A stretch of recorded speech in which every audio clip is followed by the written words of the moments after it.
This is a public service announcement. I just wanted you guys to know that the Biden campaign is being ran entirely by robots. Of one people, one nation, one America. I went to Joe Biden's channel. I subscribed to him because I want to be updated.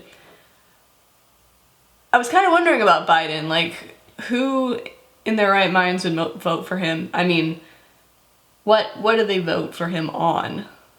So I thought, hey, you know, the Trump campaign, like Trump just monopolizes the media all the time. Maybe there's some actual things going on in the Biden campaign that I missed. So I went to research it and wow.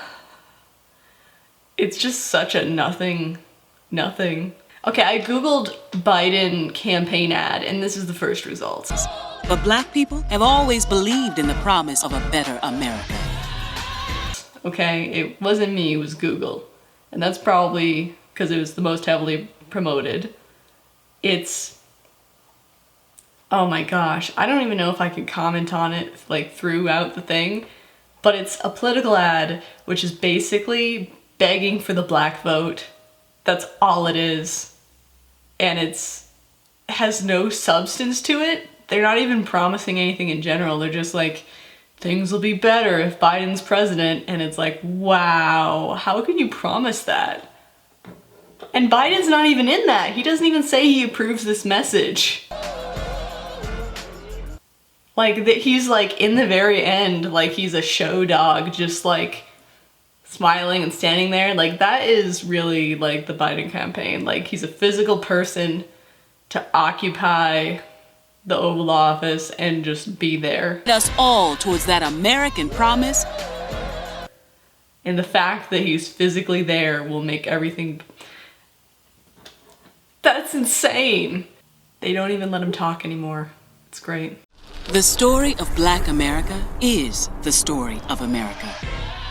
It's the story of a people who have pushed this country to live up to its stated ideals. Gosh, how do I even describe what just happened? Okay, so this sassy Black woman, I mean strong Black woman, is all of a sudden lecturing us. She's lecturing us. But Black people have always believed in the promise of a better America. And then, a couple seconds later, you hear the most bland Black vocals ever. Like, that's not even a song. Like, they didn't even... They're just singing two notes over and over again through the whole thing. At this moment we're in now, we must choose to fight for that. Like, how did this even happen? Are they just not trying? Like, who needs to be fired for this? And by the way, like, before you say anything, yeah, I went down to the comments to be like, are there any, you know, Black conservatives, because you know they don't exist at all, who disagree? All of the comments are turned off on all of these campaign ads. Because America is better than here, so we choose to be bigger. And I mean, I kind of get it, they don't want to deal with like the pettiness of comments and everything, but I mean, YouTube like runs itself, and you'd think you'd have enough interns to delete terrible comments. But it's just like, wow, yeah, you know what the comments would say. I mean, Joe Biden himself said that you're not Black enough if you don't vote for him, so Jesus Christ. And now he's not even saying anything. But Black people have always believed in the promise of a better America. Oh, that is such an awful statement to make about any race or any person. Like, this group has always believed this, of course. Oh, it just gives me the heebie-jeebies. Like this is, ugh. You know, like, where's the corn pop story? I miss the corn pop story. There's no technical legislation behind a social movement. Together. This fucking Black choir is very, it doesn't even sound good. It's very grating. Has some auto-tune in the background.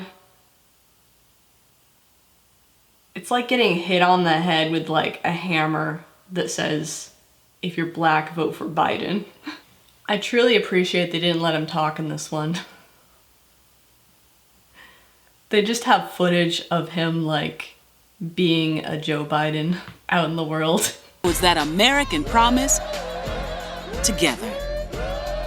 What does that even mean? Too long. And while I don't blame Donald Trump for the virus, We're not going to stop there. We're going to watch all of them together. Roger and I decided that we wanted to move to the villages. We were ready to retire. We were both 60. So the last one's Better America. This one is called Donna. So now it's like, I don't know, an old white woman who's afraid and she's campaigning for Joe Biden. I don't know why he can't campaign for himself.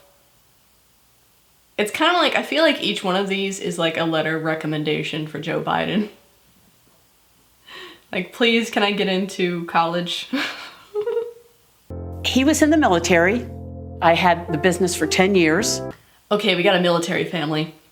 It's almost like some statistics got, shat out of a computer program and they determined that he needed the black vote and then sprinkle on the military vote too.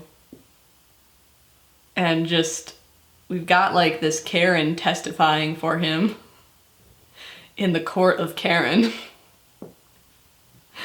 Military Karen. I mean,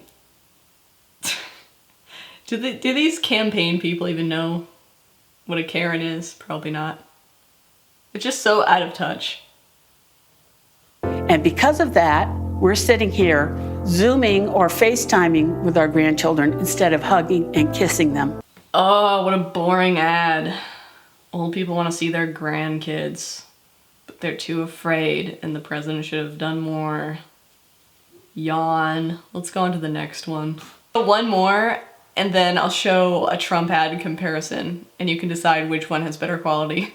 And I'm pretty sure this one is where it's a campaign ad, but also it's kind of just lecturing everybody to play nice during Corona season. I'm thinking of all of you today. I know the rise in case numbers is causing fear and apprehension. Oh, that is Biden. I thought it was, sounds super old. Loved ones who are most at risk.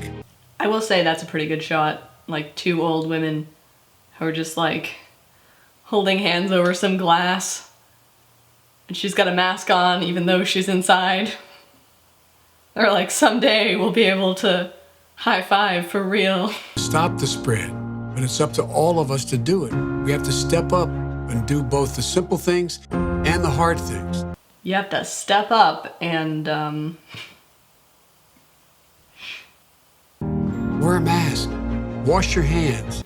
it is kind of a cruel irony that the Democratic cities are burning to the ground because of protesters, and the Republican cities are burning to the ground because they don't care about the spread of coronavirus.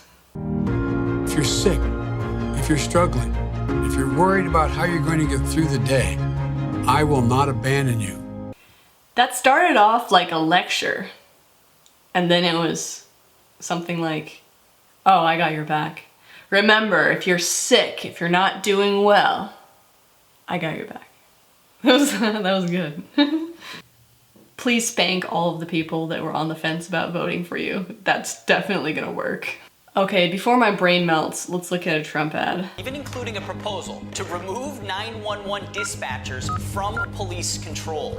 The quality on this is a lot better by comparison. Joe Biden said he's absolutely on board with defunding the police.